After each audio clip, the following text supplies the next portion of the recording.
I'm about to tell you something that may seem impossible. Something from the future or from a Hollywood movie. And personally, I wish it were. Imagine a world where the most vital part of your life, the very thing that makes your life possible, your heartbeat, was attacked by a hacker who was controlling your ICD or pacemaker. Well, this is not the future. This is now. Pacemakers are vulnerable to fatal cyber attacks. Hackers able to wirelessly tinker with people's pacemakers, sending a fatal electric shock to the life-saving devices. This is across the whole ecosystem of their devices. A threat so real, the FDA is taking action. Warning that hackers could hit people's hearts. What we've seen, unfortunately, with St. Jude Medical is a track history of sweeping these issues under the carpet.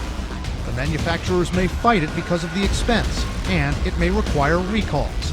For a number of years, St. Jude in this realm has been putting profits before patients. On August 25th, 2016, investment firm Muddy Waters Capital released a report describing cybersecurity vulnerabilities in the ecosystem of St. Jude Medical's implantable cardiac devices, which could affect patient safety. Muddy Waters had short-sold shares of St. Jude Medical. The crux of the report revealed that St. Jude had stunning gaps in its cybersecurity. The report talked about 2 attacks that had been shown by a cybersecurity research firm, MedSec. The attacks showed how the St. Jude Medical Home Monitoring Unit, called the Merlin at Home, can be hacked and made to attack St. Jude Medical pacemakers and ICDs. Hundreds of thousands of people use these Merlin at Homes, so they're easily available to a potential hacker on the internet, usually for less than $50. St. Jude Medical denied having these problems and has brushed aside the 2 attacks MedSec demonstrated, calling them reckless and irresponsible and false and misleading. It's also filed suit against Muddy Waters, MedSec, and a cardiologist on MedSec's board who had advised his patients to disconnect their Merlin at Home devices from the internet. Talk about shooting the messenger.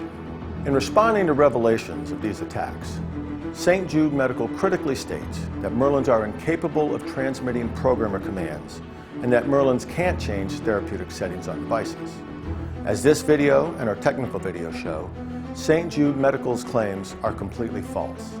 Since going public, MedSec and Muddy Waters have continued to research vulnerabilities in St. Jude Medical's devices and have proven that Merlins can be used to issue programmer commands over radio frequency, including giving emergency shocks and turning off therapy.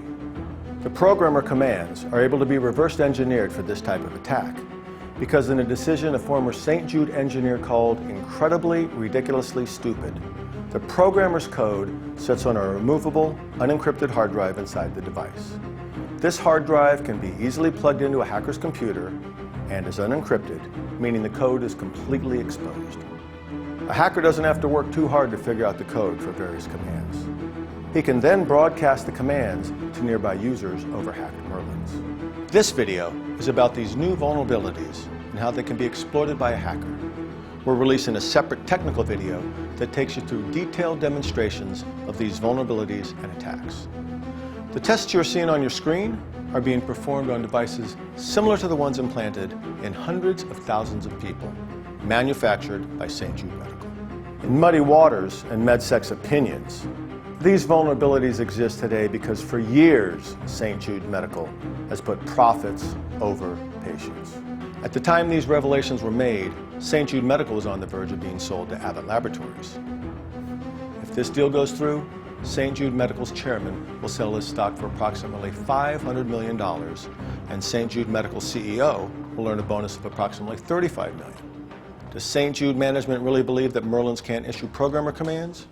Or are they too focused on cashing out to Abbott to care? Is it any wonder that these men want to sue their critics rather than face the truth? At the heart of the vulnerabilities are 3 devices from the ecosystem: cardiac implant, the Merlin at Home, and the clinician office programmer. The problem with the Merlin at Home is it lacks meaningful device security, so it's easy to hack. And there are literally hundreds of thousands of them in the world. Merlin at Home users connect the devices to the internet and usually sleep next to them. The idea is that while they sleep, the Merlins will connect the cardiac device to the Merlin network, relaying information and performing other functions. MedSec and Muddy Waters bought a couple dozen Merlins off eBay. usually for less than 50 bucks. For a small investment in money and a relatively small investment in time, hacking the Merlin opens up this St. Jude medical device ecosystem to a potential attacker. The first 2 attacks MedSec demonstrated were from coding on the Merlins alone. Many more individual and combined attacks could be possible. The Physician Office Programmer is also available online for a few $1,000s, a cost a serious attacker would find inconsequential. The Physician Office Programmer can change therapeutic settings on the implantable devices and even cause them to issue emergency shocks to ICD users. Imagine that for a second. The device on your chest that is keeping you alive can be controlled by a malicious attacker through a hacked Merlin. And hundreds of thousands of these are implanted in people throughout the world. One of the keys to understanding St. Jude Medical cybersecurity holes is a major flaw in the communication protocol for these devices. Within this protocol is a key code that opens a back door. A back door is a means of access to a computer that bypasses security mechanisms. A coder may sometimes install a back door so that he can access the system for troubleshooting or other purposes. However, attackers often exploit back doors that they detect or install themselves. Once this key code opens the back door, a St. Jude medical cardiac device will execute any known command it's given, even if that command is issued through a Merlin at home. As unbelievable as it seems, MedSec engineers found this gaping security hole and tested it. They found it could be used to perform an emergency shock, a standard shock, charge, vibrate, and even disable tachytherapy and many other commands. This would have been a more daunting task, but SJM software developers left hackers a treasure trove of debug symbols and other reverse engineering tools to serve as an illustrated map of available functionality. If St. Jude's denial and seeking to punish its critics seems shocking, it shouldn't be. This isn't the first time the device maker has done this over product quality issues. In 2012, St. Jude sought retraction of a Heart Rhythm Journal manuscript by Dr. Robert Hauser, who wrote critically about Reata leads. Amazingly, despite these leads having already been recalled, St. Jude howled in protest and accused Dr. Hauser of bias. St. Jude eventually settled for millions of dollars over it. In fact, St. Jude has a long history of quality problems and bad behavior. St. Jude's denials of serious cybersecurity flaws spurred one former St. Jude employee turned FDA whistleblower, Michael Holt, to reach out to Muddy Waters.